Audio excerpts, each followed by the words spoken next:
You're listening to the SSPX podcast. We're happy to present another installment of True Heroes, stories of the lives of the saints, delivered by Father Thomas Tamm. Father has also put together a video of each of these episodes. You can see the video at sspxpodcast.com. Now, here's Father Tamm. I cannot think on the one without quickly being encircled by the splendor of the three, nor can I discern the three without being straightway carried back to the one. St. Gregory Nazianzen. Hello, my friends, and welcome to True Heroes. Today we're going to consider the life of St. Gregory Nazianzen, whose life was dedicated to deepening his own knowledge of the faith and then spreading it to the rest of the world. Let us begin his story.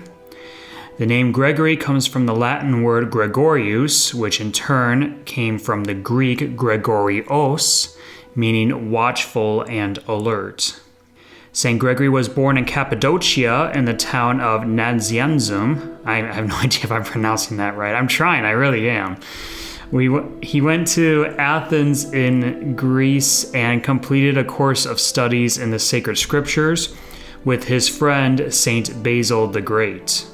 They both then retired to a monastery where they continued to study the scriptures for a few years, and later, because of their virtue and knowledge, were sent to preach the gospel. St. Gregory was made a bishop of his hometown and then sent to be bishop of Constantinople, which at that time was infected by a variety of heresies, but especially the Arian heresy. He won the whole city over to the Catholic faith, with the exception of a few. This, of course, greatly upset those few heretics left in the city who attempted to overthrow him by calumny, ridicule, and finally threats.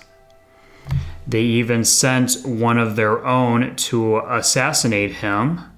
The young man who accepted the mission is said accepted it with great joy to know that he was going to kill this Orthodox bishop.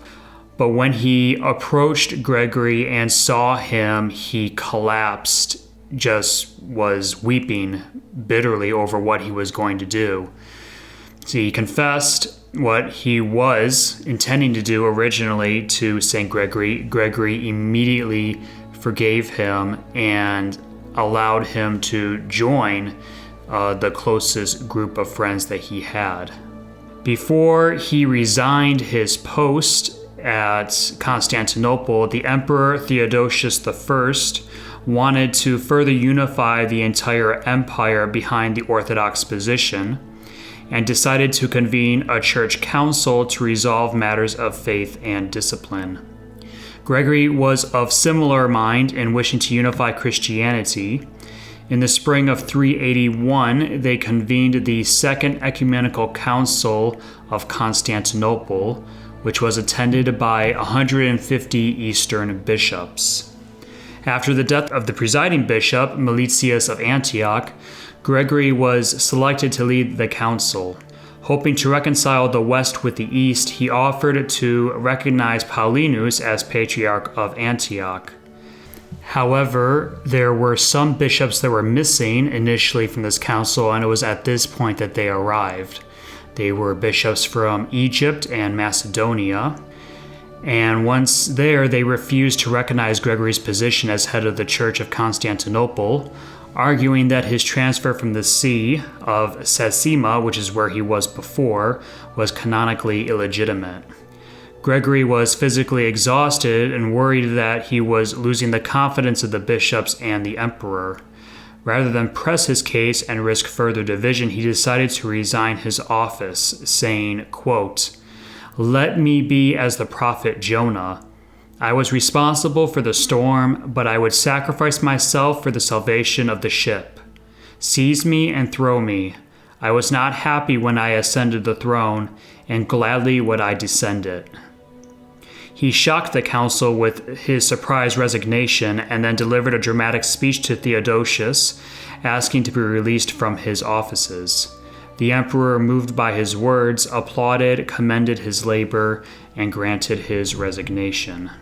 Returning to his homeland of Cappadocia, Gregory once again resumed his position as Bishop of Nazianzen. He spent the next year combating the local Apollinarian heretics and struggling with periodic illness. He also began composing De Vita Sua, which was his autobiographical poem.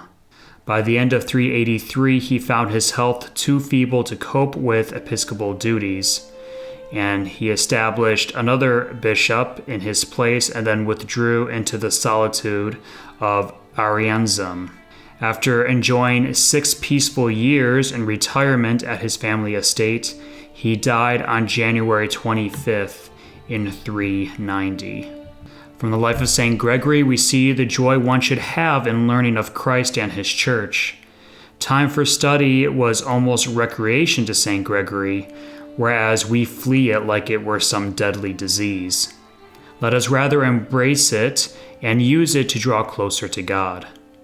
Thank you all so much for joining me. Tomorrow we will look briefly at the life of Saint Antoninus, yet another Dominican saint of the 15th century.